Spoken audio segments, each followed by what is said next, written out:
Hello and welcome. My name is Chris from ChristopherHall.com. Welcome to this video where we're going to be talking about the anatomy of blood pressure and high blood pressure. We're going to look at a couple of things in this video. We're going to look at the anatomy of the arteries themselves, and then at the end we're just going to quickly go over atherosclerosis. But if you want to know more about that, you can go to my video on the anatomy of atherosclerosis, and you can find out a little bit more about how that works and the ins and outs of that. Again, this is, I guess, like an introduction to the anatomy. It's a little bit more detailed than we talked about in the how to overcome high blood pressure videos, but it's not, extensive. Please do get other opinions on this and do your own research, because it always helps to gain more knowledge on any subject. If you are on social media, please do come along to my channels up at the top right hand corner here. It'd be great to see you there. Please like, please follow. I'd love to hear your comments on the videos, so on and so forth. Also, please do come and join our monthly newsletter at christopherhall.com/join. You can sign up to the video. All you have to do is put your name and email address in. It's very simple. There are a few other benefits, but I'll let you read those when you get to the website. They're all based around a theme. So each month we have a theme which is based either on exercise, diet, or mindset. So it covers all of health and fitness, as much as we can anyway, in that monthly newsletter. So back to this video where we're talking about the anatomy of blood pressure and high blood pressure. We come to the arteries. Now the arteries, they are the ones that carry blood away from the heart. Normally, or for most of them, they go to the body, but we do have coronary arteries which go to the heart, and we have the pulmonary artery which goes up to the lungs. So these arteries, they're made up of three layers. They're elastic tubes that transport blood under high pressure exerted by the heart. So the heart pumps, and that moves the blood through under high pressure. Then we come to the three layers.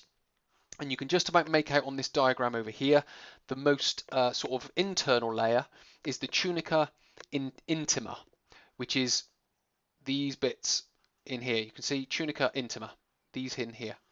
Then you've got tunica media, which is the middle layer, and then you've got tunica adventita, which is the more outer layer.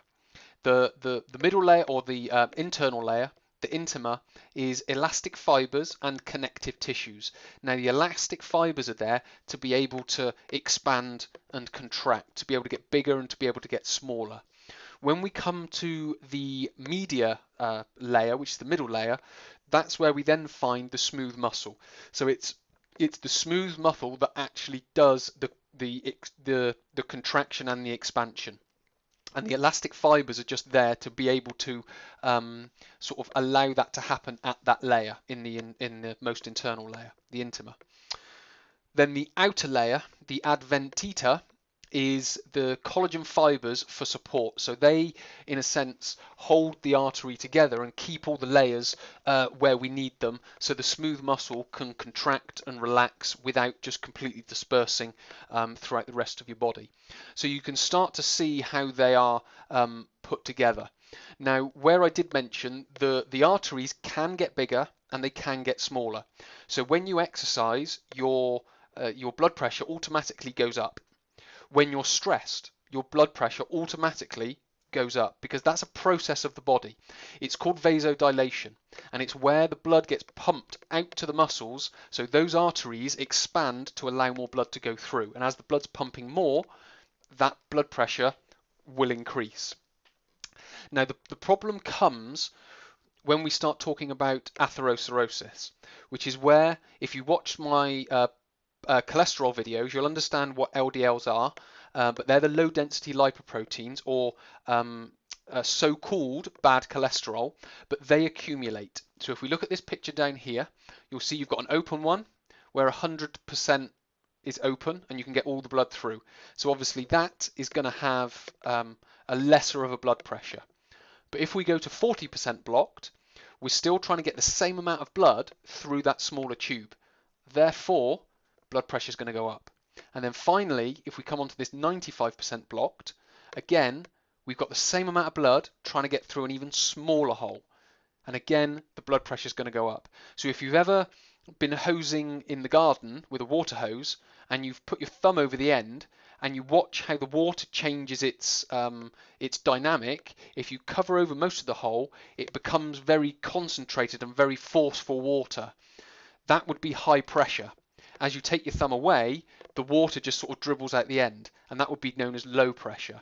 Now that happens when you get these LDLs that accumulate. Now if you want to find out more about the LDLs, then go to my cholesterol video.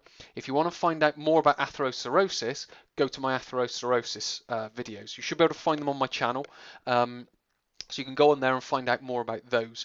But essentially, what we're talking about is your arteries becoming smaller and smaller, so that same amount of blood can't get through. Now that's not good for your health, and if that happens in the coronary arteries, it's not good for the heart and leads on to coronary heart disease.